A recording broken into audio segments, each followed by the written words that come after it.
말씀 대행진의 진도에 따라 우리가 꽤 오랫동안 매주일 예레미야의 말씀을 통해서 하나님의 음성을 듣고 있습니다. 아마도 이제 오늘이 예레미야를 통해서 주일에 또 나눌 마지막 말씀이 될 것 같은데요. 오늘은 예레미야 51장에 있는 말씀을 가지고 출바벨론 신앙, 출바벨론 신앙이라는 제목하에 하나님의 은혜를 함께 나누도록 하겠습니다.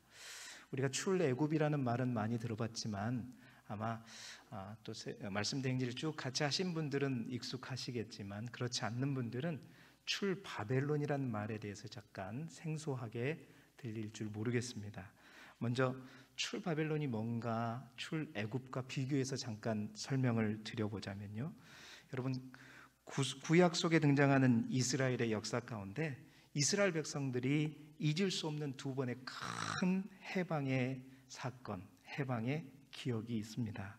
그 첫 번째는 바로 애굽이라는 나라의 종으로 400년이 넘게 살다가 해방된 출애굽 사건이고, 또 하나는 바로 바벨론의 포로로 끌려갔다가 70년 동안 종살이를 한 후에 돌아오게 되는 바로 출바벨론 사건입니다.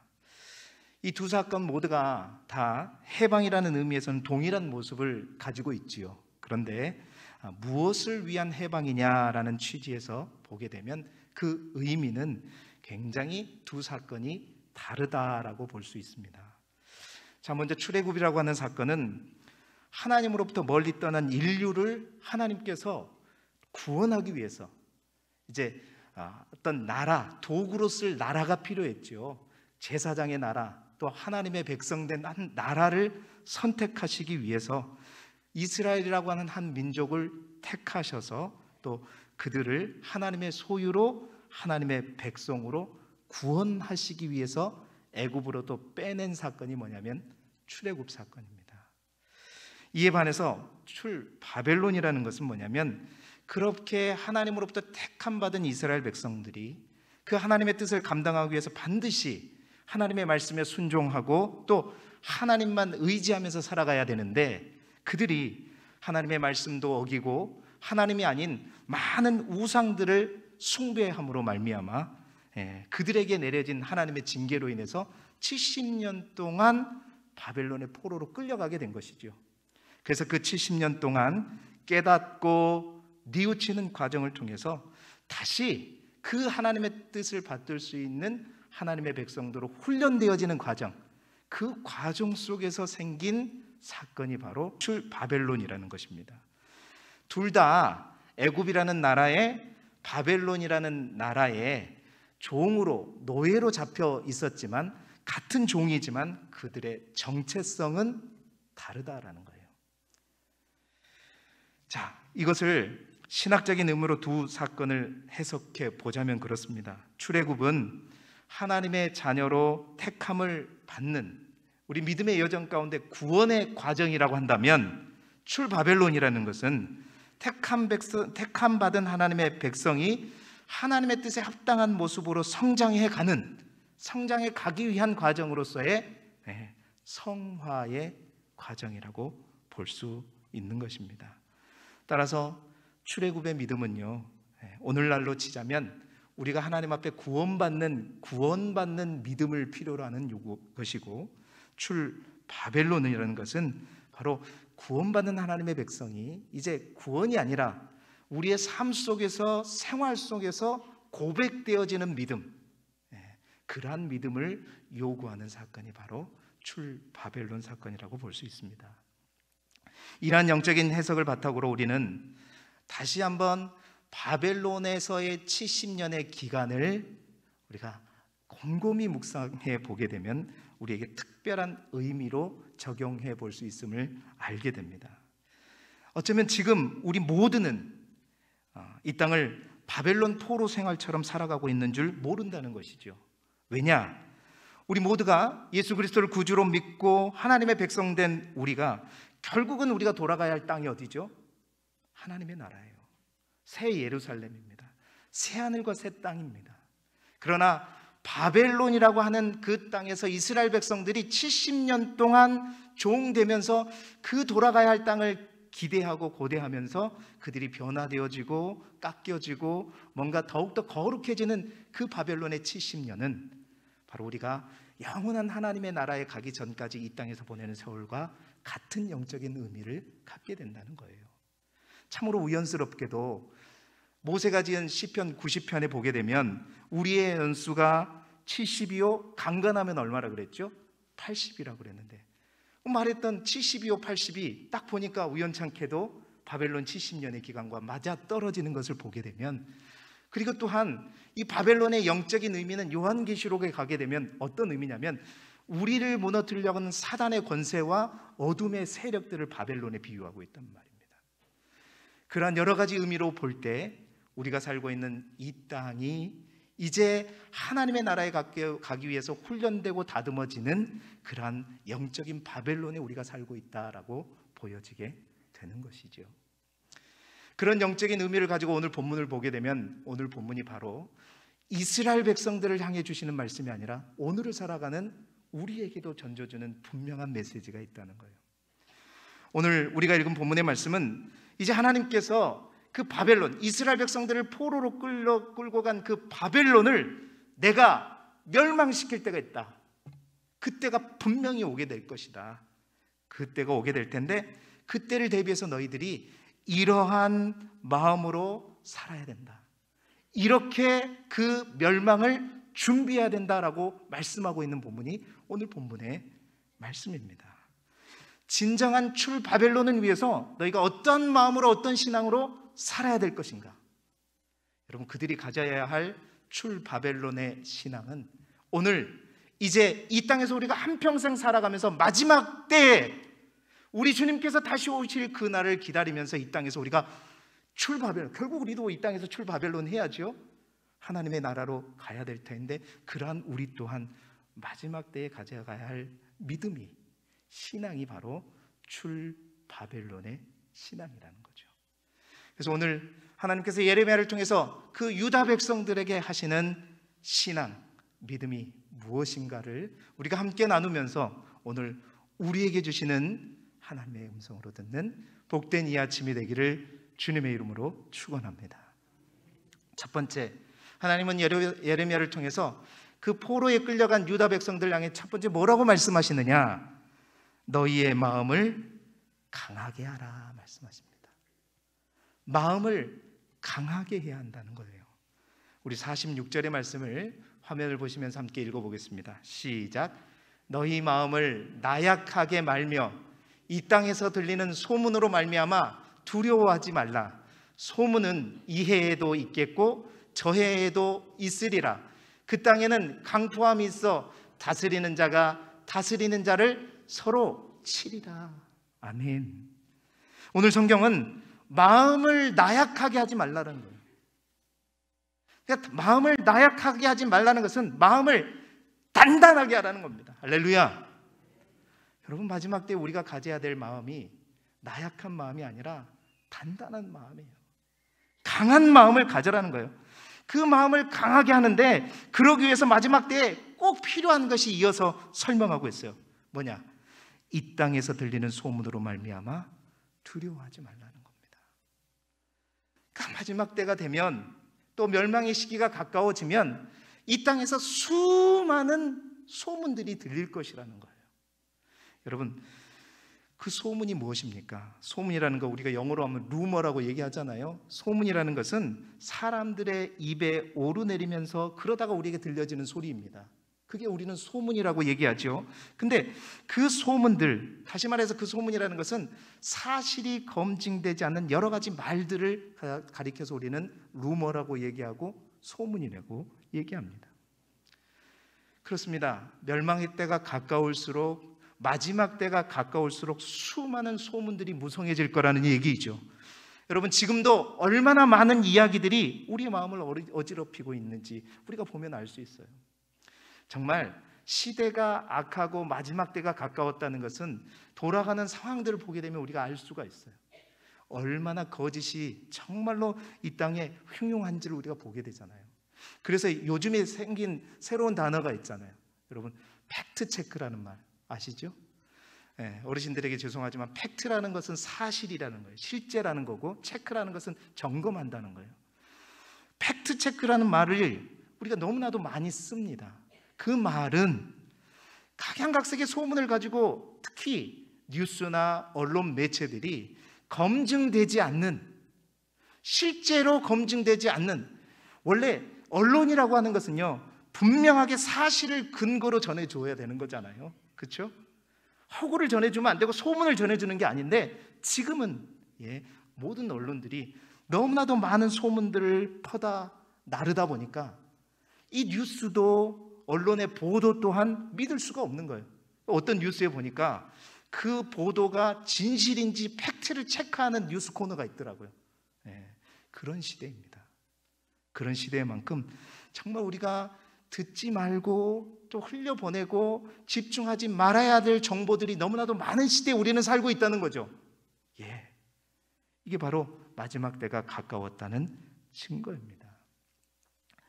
그런데 오늘 성경이 말하는 그 소문은 그냥 우리가 무시할 그런 소문이 아니라, 그 소문이라는 것이 사랑하는 유다 백성들의 마음을 흔들어 버리는 소문이라는 거예요. 그들을 두렵게 하는 소문이라는 거예요. 그 소문이 어떤 소문이냐? 바로 바벨론이 곧 멸망하게 될 거라는 거예요. 바벨론의 모든 권력자들이 다툼을 갖게 되고 이 나라가 그 다툼으로 인해서 파멸에 이르게 될 것이라는 소문이었습니다. 여러분, 유다 백성들은 지금 포로로 이 땅에 와 있습니다. 포로로 이 땅에 와 있다는 것 그 자체도 어려운 것인데, 그 바벨론, 우리를 포로로 끌고 있는 바벨론이라는 나라가 그래도 평안해야 포로로 끌려온 이스라엘 백성들 또한 평안할 터인데, 그 바벨론이 멸망될 것이다.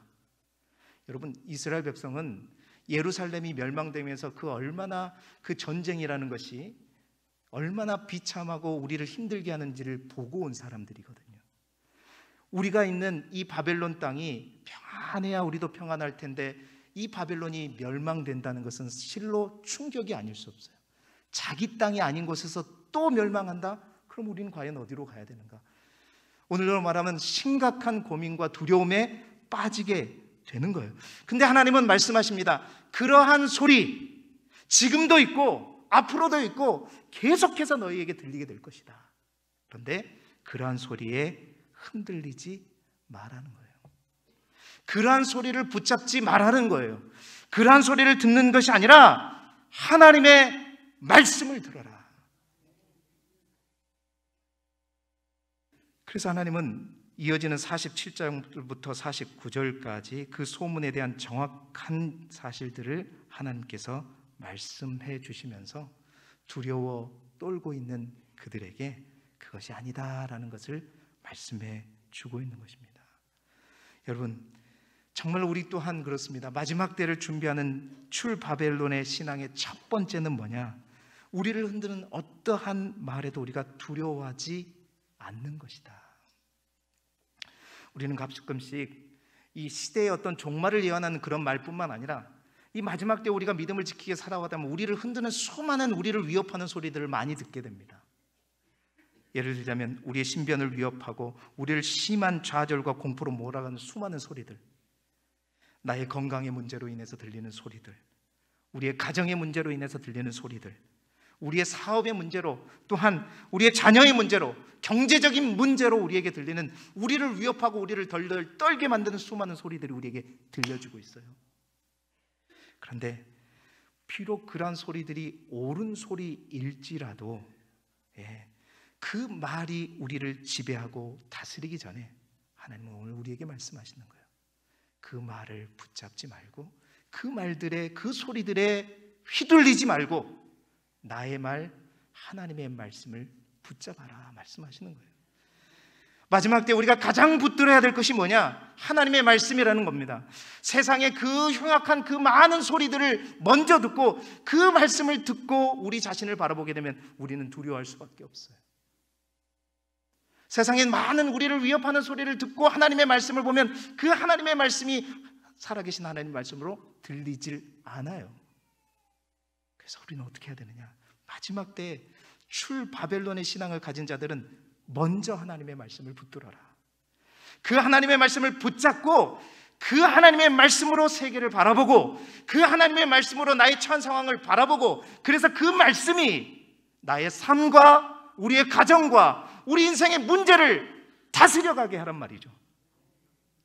그 상황이 우리를 다스려가는 것이 아니라 그 숱한 위협의 말들이 우리 인생을 끄집고 가는 것이 아니라 우리가 먼저 하나님의 말씀을 붙들므로 말미암아 그 하나님의 말씀이 정말로 가능성 없어 보이고 절박하고 정말 절망적인 그 상황을 어떻게 하나님께서 다스려가는지, 여러분 이것이 출바벨론의 신앙을 가진 사람들의 첫 번째 모습이라는 겁니다. 여러분 하나님께서 말씀하시잖아요. 이스라엘 백성에 말씀하는 거예요. 너희가 지금 너희 바벨론이 멸망하는 것들로 인해서 이 많은 바벨론의 내부가 막 서로 다투고 이런 걸로 해서 파멸이 이럴 것에 대해서 너희들이 걱정하느냐? 걱정하지 마라. 하나님께서 뭐라고 그러냐면 이 멸망은 너 바벨론과 함께 너희를 죽이려고 하는 것이 아니라 이 멸망을 통해서 내가 너희를 구원하기를 원한다. 이 멸망, 여러분 재앙도 하나님은 그것을 재앙을 통해서도 우리를 돌이켜 우리를 구원하시는 놀라우신 하나님이 바로 우리 하나님이라는 거예요.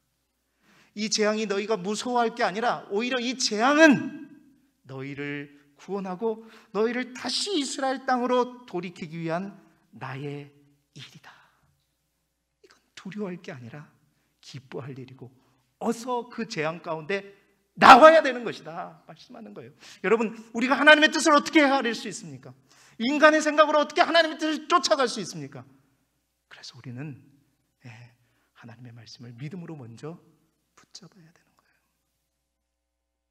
마지막 때에 수많은 거짓 소리들이 많고 정말로 그 거짓을 위장해서 우리를 무너뜨리고자 하는 저 악한 무리의 소리를 먼저 듣기 전에 하나님의 말씀을 붙들고 사도 바울이 고린도 교회 교인들에게 말씀했던 것처럼 고린도전서 16장 13절에 있는 말씀처럼 깨어서 믿음에 굳게 서서 남자답게 강건하시는 우리 길쭉의 성도들이 되길 주님의 이름으로 축원합니다.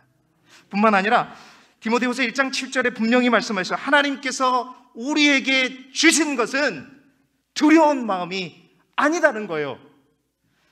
우리가 하나님의 말씀을 붙들고 하나님 앞에 가까이 나고 하나님을 향해 나아갈 때 그 하나님께서 우리에게 주시는 마음은 결코 두려운 마음이 아니라 상황과 여건이 모두가 두렵고 떨리는 상황일지라도 그 두려움을 다스리는 말씀이다. 우리가 예수를 믿는다고 해서 모든 두려움이 우리 인생 가운데 사라지는 것은 아닐지라도 여러분 그 두려움을 이겨내게 하신다는 것입니다. 그 두려움을 다스리게 하신다는 거예요. 마지막 때에 세상의 소리에 흔들리지 말고 숱한 거짓의 소리 흔들리지 말고 주의 말씀을 붙들고 승리하는 저와 여러분이 되기를 주님의 이름으로 축원합니다. 그래서 목회자의 역할이 정말 중요해요. 이 시대의 목회자가 무엇을 해야 되느냐? 정치? 아니요. 일?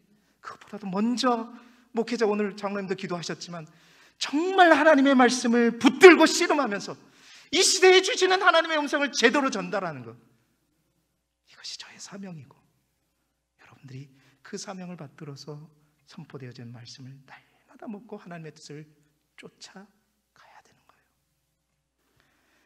마음을 강하고 담대하게 하시는 사랑하는 길쭉의 모든 성도들이 되기를 그리스도 예수 이름으로 축복합니다. 두 번째로 우리가 출바벨론 신앙, 어떤 신앙을 가져야 되는가? 멈추지 말고 걸어가야 합니다. 멈추지 말고 걸어가야 한다. 50절 상반절을 함께 읽겠습니다. 시작. 칼을 피한 자들이여 멈추지 말고 걸어가라. 멈추지 말고 걸어가라. 여러분 이제 두 번째 출바벨론을 위한 신앙으로 가져야 할 믿음에 대해서 하나님께서 말씀하시는데 멈추지 말고 걸어가라 말씀해요. 하나님은 예레미야 선지자를 통해서 장차 바벨론이 무너질 때 너희들이 먼저 해야 될 일이 있다라고 오늘 우리가 읽었던 45절의 말씀에 먼저 말씀해요. 51장 45절의 말씀도 함께 읽어보겠습니다. 시작. 나의 백성아 너희는 그 중에서 나와 각기 여호와의 진노를 피하라. 먼저 그 진멸의 때가 마지막 때가 있으면 그 진멸당하는 그들의 무리 가운데 있지 말고 어떻게 해요? 그 중에서 먼저 나와라는 거예요. 세상 많은 사람들과 함께 섞여서 그들과 함께 쓸려가지 말고 그 중에서 구별되라는 겁니다. 나오라는 거예요. 나와서 그 여호와의 진노를 피하고, 이제 오늘 우리가 읽었던 본문의 말씀 51장 50절 상반절에 칼을 피한 자들이여, 그렇게 피했다면, 나왔다면, 구별되었다면 어떻게 하자고요? 멈추지 말고 걸어가자. 할렐루야.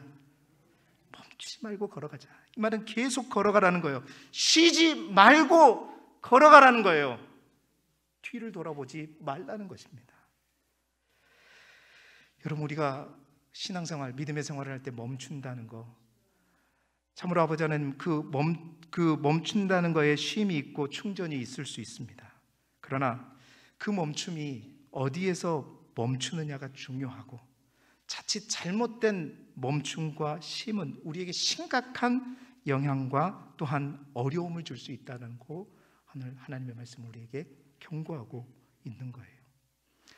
사도 바울은 자신의 죽음을 직전에 두고 에베소를 목회하는 영적인 아들 디모데에게 편지를 쓸 때 이렇게 편지를 썼습니다. 디모데후서 4장 7절의 말씀을 보게 되면, 나는 선한 싸움을 싸우고 나의 달려갈 길을 마치고 믿음을 지켰다. 그리고 나는 이제후로는 나를 위하여 의의 면류관이 예배되었다고 말하면서, 나는 지금까지 선한 싸움을 당하고 나의 달려갈 길을 이제 마쳤다. 그는 자신의 지금까지의 모든 사역과 믿음과 신앙에 대해서 뭐라고 얘기하고 있냐면, 달려온 길이다 라고 얘기해요. 달려왔다라고 얘기하고 있는 것입니다. 그 말은 항상 그는 하나님 앞에 멈추지 않았고 쉬지 않고 믿음의 속도를 내었다고 말하고 있는 거예요. 그렇습니다. 여러분, 우리의 육체는 반드시 쉼이 필요합니다. 쉬어줘야 돼요. 여러분도 요즘에 너무 바쁘시죠? 추수하느라고 얼마나 바빠요. 육체는 쉬어줘야 합니다. 그러나 우리의 영은, 우리의 믿음은, 우리의 신앙은 결코 잠시라도 쉬면 안 되는 거예요. 우리의 육체는 쉴지라도 우리의 영은 쉬지 말고 걸어가야 되는 거예요. 여러분, 우리의 믿음이, 왜 우리의 신앙이, 왜 우리의 영이 멈추지 말고 쉬지 말고 걸어가야 하는가? 멈추면, 쉬면 그 즉시로 넘어지기 때문입니다. 언젠가도 제가 말씀드렸죠. 우리의 믿음이 두 발 달린 자전거와 같다고 제가 비유해서 말씀드렸습니다. 자전거 다 타보셨지요? 예. 속도가, 자전거를 타면서, 두 발 달린 자전거를 타면서 속도가 줄어드는 건 괜찮아요. 그렇습니다. 우리의 믿음의 페달의 속도도 마찬가지예요. 우리의 신앙의 속도도 마찬가지예요. 우리의 연약함으로 해서 가끔씩 우리가 그 믿음의 속도를 늦출 수 있어요. 달리다가 걸어갈 수도 있고 천천히 갈 수 있단 말이에요. 그러나 멈추면 돼야 안 돼요? 안 돼요. 자전거를 타다가 여러분 속도를 늦추는 건 괜찮지만 멈추면 어떻게 됩니까? 멈춰도 계속 두 발 달린 자전거에 앉아 있을 수 있는 사람만 손 한번 들어보세요. 아무도 없죠. 멈추면 넘어지게 되는 거예요. 우리의 신앙도 마찬가지입니다. 우리의 믿음도 마찬가지예요. 우리의 영이 멈춰버리면 반드시 넘어지게 되기 때문이에요. 그래서 사도 바울은 그 얘기를 하는 거예요. 나의 믿음과 나의 열정과 나의 사역에 있어서 나는 단 한 번도 하나님을 향한 나의 질주의 마음, 믿음의 페달은 날마다 나는 달려왔다. 쉬지 않고 달려왔다. 이제 그것을 마칠 때가 되었다고 디모데에게 말하고 있는 것입니다. 여러분, 우리의 믿음의 발걸음이 멈출 때, 쉴 때 반드시 넘어지는 이유가 있다고 말씀드렸잖아요. 그 이유는 뭐냐? 믿음의 발걸음이 멈추는 순간에 우리가 그동안 페달을 밟고 열심히 달려갈 때는 보이지 않았던 것들이 보이기 시작해요. 그게 뭡니까? 우리를 유혹하는 수많은 것들. 먹음직하고 보함직스럽고 지혜로울 만큼 탐스럽게 보이는 수많은 것들, 하나님을 향해서 우리가 믿음의 페달을 밟고 열심히 밟아 나아갈 때는 보이지 않았어요. 그런데 어느 순간 내가 그 발걸음, 믿음의 발을 내려놓는 순간, 멈추는 순간, 우리의 좌측에, 우리의 우측에, 우리의 앞과 뒤에 이 세상에 끊임없이 많은 소리가 들려지기 시작하고, 끊임없이 우리를 유혹하는 많은 달콤한 것들이 보여지기 시작하고, 여러분, 그것으로 인해서 우리가 넘어지게 되는 거예요. 다윗이 넘어졌던 이유 또한 동일한 이유입니다. 열심히 하나님의 뜻을 받들어 이방을 정복할 때는 그는 하나님만 바라보고 만군의 여호와의 이름으로 나아갔지만 그가 잠시 쉴 때, 머물 때 그는 결국 누구를 보게 되었어요? 밧세바를 보게 된 것이죠. 여러분, 한 주, 두 주 쉬었다가 가지. 여러분, 그 쉬었다가 하는 가운데 반드시 보이는 것들이 있습니다. 하나님이 뚜렷이 보이는 것이 아니라 우리를 유혹하는 세상의 소리와 세상의 유혹거리들이 우리의 눈을 사로잡게 돼요. 뿐만 아닙니다. 우리의 믿음의 발걸음이 멈출 때 왜 넘어지는가? 바로 그 넘어지는 사람을 넘어질 때까지 기다리고 있는 세력이 있어요. 그게 누구냐? 바로 사단이라는 거예요. 사단은요, 우리가 동물의 왕국에서도 보면 맹수들이 저 많은 무리들이 막 열심히 함께 달려가고 걸어가는 데 있어서 그 먹이를 채지 않습니다. 그 무리들 가운데 처지고 또 늦어지고 갈 길을 잃어버린 그때가 딱 발생하면 순간 다 채가 버리는 거예요. 여러분, 사단도 마찬가지입니다. 정말로 힘있고 능력있고 부르짖고 함께 믿음의 페달을 밟고 열심히 달려가는 하나님의 교회를 절대 무너뜨릴 수 없어요. 그 가운데 정말로 그 가운데 멈춰버리고 뭔가 뒤처진 그런 연약한 자들, 그들을 타겟으로 삼는 거거든요. 신명기 25장 18절에 보면 이스라엘 백성들이 출애굽할 때 아말렉 군사들이 이스라엘 백성들을 공격할 때 어떻게 공격하였는지는 바로 그 방법이 사단의 방법이거든요. 곧 그들이 너희 길에서 만나 내가 피곤할 때 내 뒤에 떨어진 약한 자들을 쳤다. 그렇습니다. 반드시 신앙의 경주에서 낙오되지 않아야 되겠다. 믿음의 페달만큼은 멈추지 말고 밟아야 되는 거예요. 그래서 여러분, 영적인 것은 그렇습니다. 기도가 힘들 때 기도의 자리를 벗어나는 것이 아니라 기도가 힘들 때 더욱더 기도해야 되는 것이고, 예수 그리스도를 믿다가 힘들어져도 그 예수 그리스도를 믿다가 힘들어졌다고 해서 예수 그리스도를 벗어나고 등 돌리는 것이 아니라 더 예수를 깊이 있게 생각하고 묵상해야 되는 거예요. 코로나19 팬데믹으로 인해서 분명히 사단이 노리는 분들이 있어요. 교회를 향한 발걸음을, 이 비대면 예배라는 것을 통해서 교회에 향한 물리적인 발걸음을 멈추게 되면 그건 좋아요. 어디에서 예배드리든지, 그러나 멈추지 말아야 할 발걸음은 하나님을 향한 우리의 영적인 발걸음이에요. 그 발걸음이 멈추는 순간 그 사람은 누구의 타겟이 되냐면 우는 사자와 같이 우리를 삼키려고 하는 사단의 먹잇감이 되는 거예요. 사랑하는 성도 여러분, 그 영적인 발걸음을 멈추고 계시는 분이 여러분의 주위 가운데 있다면 정말 여러분이 깨워주셔야 돼요. 다시 일어설 수 있도록 도와주셔야 됩니다. 정말로 깨워주시기 바랍니다. 그 중에서 나와서 멈추지 말고 다시 걸어갈 수 있도록 일으켜 세워주시고 함께해 주시기를 바라요. 홀로가 아닙니다. 우리는 공동체예요. 우리 곁에는 수많은 믿음의 공동체가 함께 있고, 그 걸어가는 무리의 가장 앞선 곳에 누가 계셔요? 우리 하나님이 계시잖아요. 우리 주님이 목자가 되신 우리 주님이 여호와의 군대 대장 되시는 우리 주님께서 우리를 끌어가고 있다는 거예요. 멈추지 말고 걸어가는 저와 여러분이 되기를 주님의 이름으로 축원합니다. 마지막으로 오늘 말씀을 통해서 주시는 출바벨론의 신앙 세 번째는 뭐냐? 예루살렘을 항상 마음에 두어야 된다는 거예요. 50절 하반절의 말씀을 우리 함께 읽어보겠습니다. 시작. 먼 곳에서 여호와를 생각하며 예루살렘을 너희 마음에 두라. 아멘. 자, 우리 두 번째 말씀은, 두 번째 멈추지 말고 걸어가라, 이것이 속도에 관련된 말씀이라면 이 세 번째 말씀은요, 그겁니다. 속도가 아니라 방향에 대해서 말씀하고 있는 거예요. 멈추지 말되 무엇을 바라보고 어떤 길을 향해서 갈 것인가.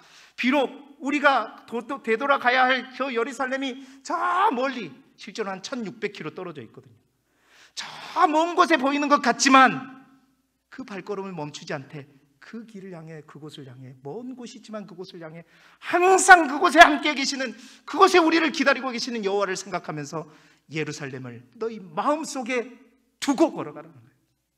그 길을 두고 그곳을 바라보고 그 마음속에 품고 날마다 걸어가라는 겁니다.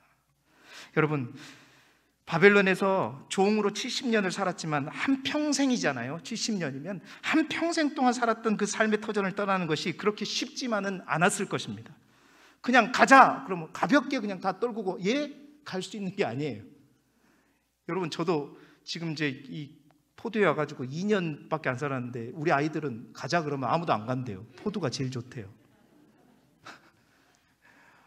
저도 너무 이 생활에 만족하고 있어요. 너무 감사하고.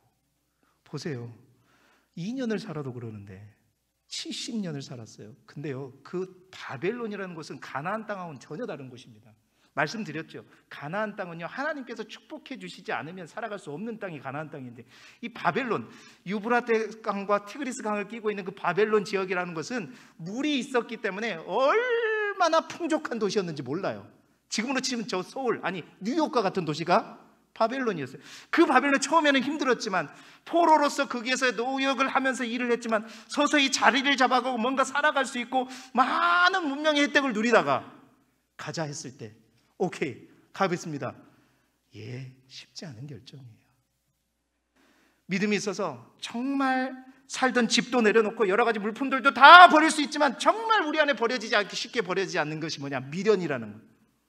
마음은 계속 여기도 좋은데, 여기 있어도 되는데, 이런 미련. 그런데 하나님께서 말씀하시는 거예요. 그것의 마음을 빼앗기지 말라. 우리가 이 땅을 살아가면서 반드시 우리가 기억해야 할 것이 있습니다. 이 세상에 아무리 달콤한 것들이 많고 우리를 풍족하게 하고 우리를 풍요롭게 하는 수많은 이 세상에 많은 바벨론과 같은 풍요로움, 그것에 미련을 두지 말아야 돼요. 여러분, 미련을 두지 말고 가라. 너희가 떠나가야 할 곳에 마음에 두지 말라는 거예요.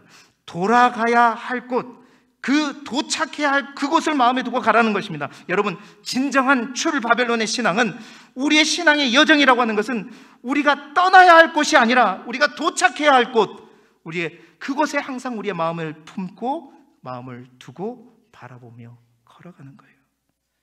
여러분, 그것을 누구보다도 잘 알았던 믿음의 선배가 누구냐면 바로 야곱이었습니다. 야곱은 그의 인생에 걸쳐서 크게 두 번의 자신의 고향을 떠났죠. 첫 번째는 형 예서를 속여가지고 죽음 때문에 두려워서 바단 아람으로 가서 20년 동안 나그네와 같은 삶을 살았었고, 뿐만 아니라 이 온 땅에 엄청난 기근이 왔었을 때 또한 그 땅을 떠나서 요셉에 있는 애굽으로 떠나가서 결국 그 애굽에서 살다가 죽게 되었잖아요. 노년에 그는 흉년을 만났지만 자기의 아들인 요셉으로 인해서 노년의 풍성함을 누리면서 노년을 보냈습니다.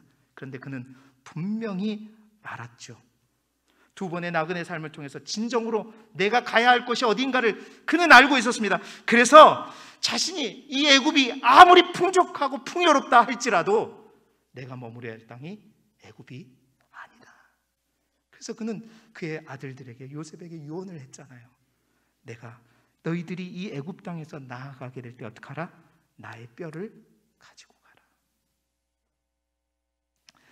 여러분, 그런데 이와 반대로 끝까지 자신이 살던 땅의 풍요와 향락에 미련을 못 버린 사람의 이야기가 창세기에 또 한 번 나옵니다. 그 사람이 누구냐? 소돔과 고모라 성이 유황불로 심판받을 때 끝까지 그 땅에 대한 미련을 버리지 못하고 돌아보지 말라고 했음에도 불구하고 다 버리고 나왔는데 미련, 아쉬움, 그걸 버리지 못하고 뒤로 돌아보는 순간 소금 기둥이 되어버린 롯의 아내였죠. 사랑하는 여러분, 우리 또한 마찬가지입니다. 우리가 사는 이 땅은 떠나가야 할 땅이지, 여러분, 이 땅은 우리의 종착지가 아닙니다. 나그네와 같은 우리 인생에서 분명한 방향은 이 세상이 아닌 거예요. 뒤를 돌아보면 결국 우리가 어떻게 되느냐? 뒤를 돌아보게 되면 우리가 믿음의 길을 가면서 자꾸 미련을 갖고 이 세상에 집착하고 뒤를 돌아보고 이 세상에 소망을 두고 살아가면 결국 롯의 아내처럼 소금 기둥이 되어버리는 거예요. 소금 기둥이 무엇입니까? 소금은 분명히 역할이 할 게 있죠. 쓸모가 있고 굉장히 필요한 게 소금인데 그 소금이 뭉쳐서 기둥이 되었다. 그 소금 기둥에 뭔 건물을 올리겠습니까? 소금이 제 역할을 하지 못하고 기둥으로 서 있다? 아무런 역할을 하지 못한다는 거예요. 그러나 우리가 이 세상의 미련을 버리고 오직 주님만을 바라보며 비록 먼 때 이야기인 것처럼 멀리 있는 것처럼 여겨질지라도 흔들리지 않고 지치지 않고 그 주님을 바라보면서 종말의 신앙을 가지고 살아가는 사람, 새 예루살렘을 바라보며 우리가 가게 될 천국을 바라보며 이 세상의 소망을 다 내려놓고 꺾어가며 나아가는 그들의 삶은 바로 소금 기둥이 아니라 진정한 소금이 될 줄 믿습니다. 오늘 주란 집사님 찬양 속에서 빛과 소금에 대해서 얘기를 하셨지만 예수님께서 말씀하신 너희는 세상의 소금이다. 우리의 선택이 소금 기둥이 아니라 정말로 소금이 되어지는 인생이 될 수 있기를 축원합니다. 이제 말씀을 마무리하겠는데요, 사랑하는 성도 여러분, 지금 우리가 이 땅에서 실제 바벨론이 지배하지는 않습니다. 하지만 수많은 영적인 바벨론에 의해서 우리는 지배받고 살아가고 있습니다. 때로는 내가 나를 노예 삼아서 살고 있는지도 모르지요.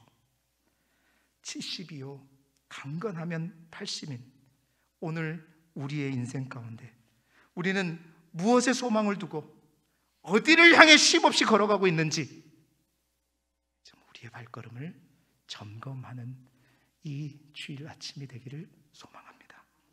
이 말씀을 정말 한 주간에 우리의 마음에 새기고 살아가는 저와 여러분이 되기를 바라요. 주의 말씀을 붙들고 마음을 강하게 하고 담대하게 하십시오. 어떠한 세상의 소리 이전에 하나님의 말씀을 붙잡고 그 말씀으로 환경을 다스려 가십시오. 뿐만 아니라 우리가 주의 말씀을 붙들고 그 믿음의 페달을 멈추지 말고 계속해서 주님을 향해 나아갈 수 있기를 바라고, 비록 먼 곳처럼 여겨질지라도 우리가 떠나가야 할 이 세상 이 땅의 미련을 버리고 당당하게 주님과 함께 한 걸음 한 걸음 힘차게 믿음으로 걸어가는 이 한 주간이 되기를 그리스도 예수 이름으로 축복합니다. 기도하겠습니다. 하나님 아버지, 우리가 이 땅에서 포로 기간을 끝마치고 돌아가야 할 땅이 있음을 항상 기억하게 하여 주옵소서. 그 모든 길에 혼자 외로이 그 길을 걸어가는 것이 아니라 함께 가는 우리 믿음의 동역자들 또한 있고 우리보다 앞서가시는 하나님이 계심을 믿고 비록 그것이 멀게 보일지라도 뒤돌아보지 않게 하여 주옵소서.